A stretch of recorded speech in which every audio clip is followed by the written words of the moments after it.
Welcome back to the Nightlife podcast, where today is season 2, episode 20. Actually, man, it's already been about 40 episodes, and I just can't wait to keep going.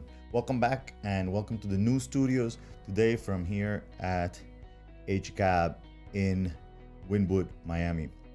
This is where I'm going to be interviewing people in the next months coming up. Today, I wanted to test the studio and see how all their stuff works, and I hope you guys enjoy and that everything works out well for you as it looks like it's going to be for me. All right, so today's episode, I am going to talk to you about technology and how it just screwed up the business. Not just kidding. How technology changed the nightlife industry, just changed the game completely. Okay, so if I start to look at things like when I started in the business and how things are today, it is so completely different. Like, you have no clue how different it is. When I started doing this, the way that I communicated with people, when I started actually using flyers for the first time, which, I mean, imagine that, like, I something that probably most people nowadays don't have even a clue what it is, what a flyer is. I used to put a number on the flyers, and that number was not even my cell phone number. It was actually a beeper. I don't think half of you know even what a beeper is. I don't think you've seen one. You've probably seen them on those medical, hospital, like Grey's Anatomy kind of shows where the doctors have the beepers for emergencies and all those things. So imagine that. Like, this is even before anybody had a cell phone on them. So it's crazy like that. I had to pull over, call from a phone booth. If you know what that is, you've probably seen them in movies also. And that's how I reached my clients, or that's actually how my clients would be able to reach me, to be able to go to the clubs. The first flyers, as a matter of fact, that we did were actually drawn. So imagine, like, the digital flyer that we see today, that didn't even exist back then. So we went from the beeper to the cell phone, that most people had actually car phones first, and they were like huge, like this big thing that that you could hurt somebody with. Then after that, about 40 years ago, I started something called the internet. 40 years ago, but it was not used for promotion in any way, probably until about the arrival of social media, which is when things completely changed. Because before social media, all you would do on the World Wide Web back then was actually use digital flyers, put on websites that were your own websites. So nightclubs had their own websites, restaurants had their own websites, some promoters had their own websites, and you would put pictures there. So it was kind of a competition to see how many people you got on those websites to go see your pictures from your clubs and all that kind of thing. In the end, it worked back then, but it's something that for some reason disappeared nowadays. And I think I understand the reason is actually the social media itself. So after that, Facebook comes in 2004, 15 years ago, okay? And it starts to, up the game a little bit also in regards to social media and to the way that people interact with others and start, to get them to go to the events, which that's one of the first things that Facebook got good at, which was creation of events. That was something crazy with them. People that would sign up for events on Facebook would actually go to the event. So you got, nowadays you see people saying that they're going to an event or join an event or whatever on Facebook, and it has nothing to do with the reality of what's happening in the real world. Back then, it was like 80% of the people that signed up for an event on Facebook, they were actually going. It was a real thing. Then in 2010 comes Instagram, 9 years ago.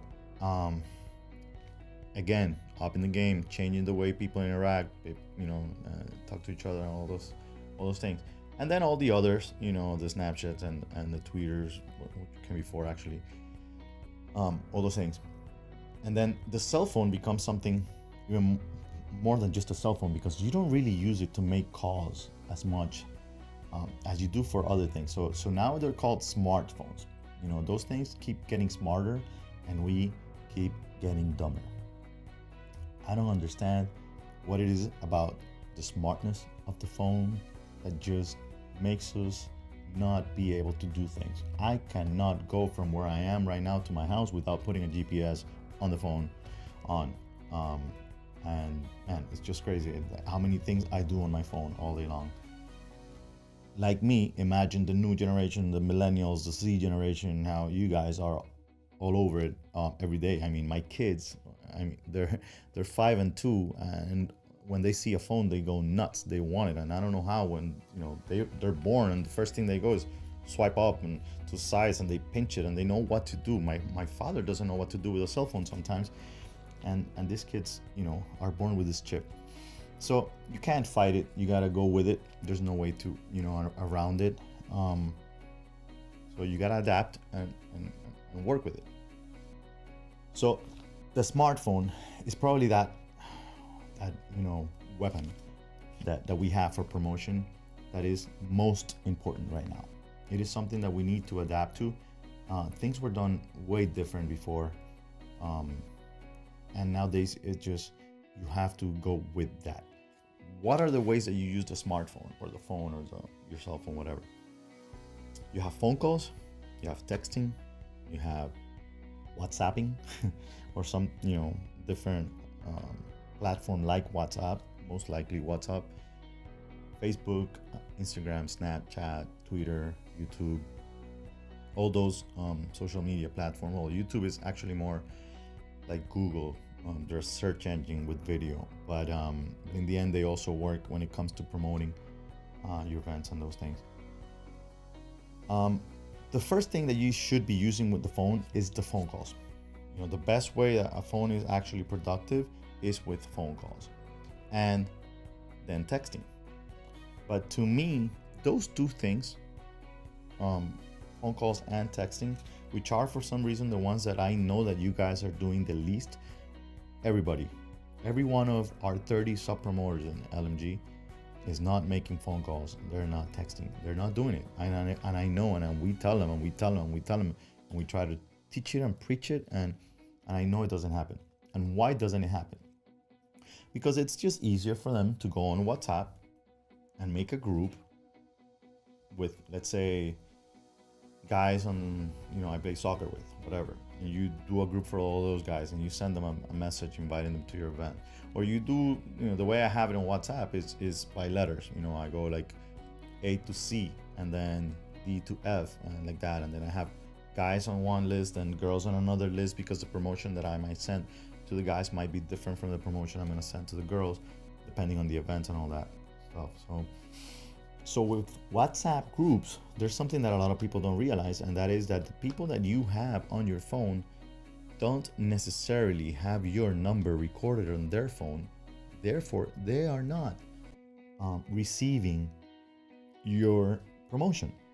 So you're sending to a group of WhatsApp where you might have 200 people in that group, and maybe 50 of them are getting it. So you don't really know. And as a matter of fact, if you go on WhatsApp and you start going one by one with the context, you will realize how many people have received your promotion, but they never opened it, or they didn't really receive it. You think they did, but it was sent, but they never received. They don't have your number recorded, so therefore they don't get it. Then you have Facebook, and it's of course easy for people to just post a flyer or post something, a picture of the past week's event, as it is with Instagram, where people are gonna be recording stories during the night as it happened, or posting the flyer the day of the event, which I don't know why that happens. People are waiting for the day of the event to promote the event. Like, people don't make plans ahead of time. Then there's Snapchat, which I not only don't understand, but I just think Snapchat won't be here for long. I don't know. I have that feeling that Instagram, with the Instagram stories and the way all the filters that are coming in, I think Snapchat is not going to be there unless they rethink the way that they're doing business, especially the advertising part of it, because that's where Instagram is taking over from most of these platforms. Of course, Instagram belongs to Facebook, so you have to be, understand Facebook and figure out how it works and how the whole ad system works and all that kind of thing. And then there's Twitter, which is probably for a different demographic, by the way. That's another thing that you got to think about, depending on who you're promoting to, what demographic they're going to be using different types of platforms on, in the social media world. I used to be a Twitter guy until I had to get into the Instagram part, mostly due to the business, pretty much. I enjoy it now. I've learned to enjoy Instagram. I am not, as sick as I used to be, that I would be just scrolling down before. So I just scroll right now. It's just a lot of wasted time when you're there just to consume, and you're not really giving, and you're not posting and producing and putting content out there. So you got to be careful with that, and don't become the consumer only, and make sure that you're putting your content out there. But most of all, make sure that the content that you're producing and putting out there is not like extremely over, selling. It's not all about sell. Remember, the digital flyer took over the, original printed flyer. Yes, understandable. But if you're putting out flyers there only, that's all you're putting out there on social media, it does not work. It does not work, because people need more than that. It can't only be getting flyers and that's it. No.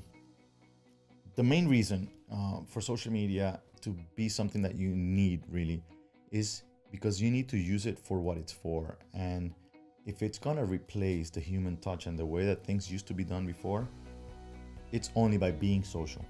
You cannot expect social media to work for your promotion, for your clubs, for your venues, for your events, if you're not being social. You gotta be part of it. You gotta be involved. You gotta interact with people, and people will realize when you're not being real, when you're just posting on 20 pictures at once. Hey, nice picture, or I love your photos, or whatever. There's so many different things that people put out there, and you got to be careful. You might post the wrong comment on the wrong picture, and it might not end up being nice in the end. You end up losing followers. You will see your numbers start going down instead of up, where it should always be going. So be careful with that. Use social media the right way. Talk to the people that you want to invite to the events, or that you want to see at your parties. Don't talk to them about your parties only. Talk about their post and about the picture they posted, and make sure to give real comments, stuff that you're feeling, and say them the way that you talk. Don't try to write something, that's gonna sound, whatever, like it's not you. Make sure that it's you always. All right. Okay, so there's the different platforms. I wanna get a little bit into the way that they should be used. So you got Twitter, and you gotta use Twitter. For example, right now I have an event where my clientele should be a weekly event, actually, where my clientele should be in their 35 to 45 range. Okay, that range is not as much on Instagram and Facebook as they are on Twitter. So you gotta be, you gotta understand that if you're gonna cater to that kind of clientele, you gotta find them in the platform that they feel most comfortable in. Is it because they don't like posting pictures? Is it because they don't like seeing pictures from somebody else? Whatever it is, they enjoy the conversation, they like the platform, they use the platform, and they're there. So use the correct hashtags. Look for the conversations that have something to do with what you're into. Look for hashtags also that will relate to people that will end up being your end clientele. And don't always have conversation about the venues, the clubs, the restaurants, your business, the events.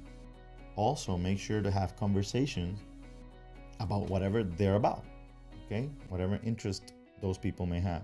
And this is people that you know and people that you don't know. That's one of the good things about social media, is that you get to touch a lot of people that you don't usually know. On Twitter is probably one of the easiest ways to get to people that are, that we usually see up here as untouchable, because it's a platform that wherever messages you send, a lot of people, everybody gets to see, because they're out there. It's not really a private conversation kind of thing, where when you send a DM on the other platforms, you might not get an answer from those just not interested in talking back or whatever. So then you have Facebook, and on Facebook, which the age group is a little different because it is also the older. I think Facebook is losing lately a lot of the probably under 30, losing a lot of them. But I'm pretty sure that they're gonna do something about that pretty soon. Even though they own Instagram and I don't know if they don't care and they, separate them like that. You still gotta go to Facebook to use it for the paid ads and all that kind of stuff, or boosting the Instagram post.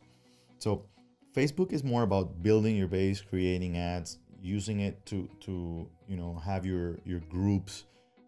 It's a little more professional in a way, not as much as LinkedIn, which is 100% for professional use, not something that most promoters use actually.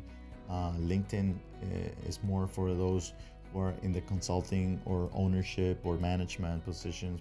Hospitality business, there's a lot of people in LinkedIn, but not usually in the promotion side of the business, because that is that side of the business that is taken, for some reason it's not taken as seriously, even though you guys are the ones driving the sales to these venues. So with that said, it comes Instagram. We all know that is the main platform where everybody needs to be. That is the platform where you need to be careful about what you do or how you do it and how much you do it. What I recommend is that you have a daily post on Instagram, on the regular feed. But then those posts need to have one of three things. They need to educate, they need to inform, or they need to entertain. If you're not doing any of those three, there's no reason to post on Instagram, okay? Educate, inform, entertain.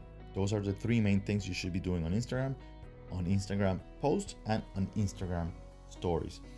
One a day in the post, and in the stories, go as crazy as you want.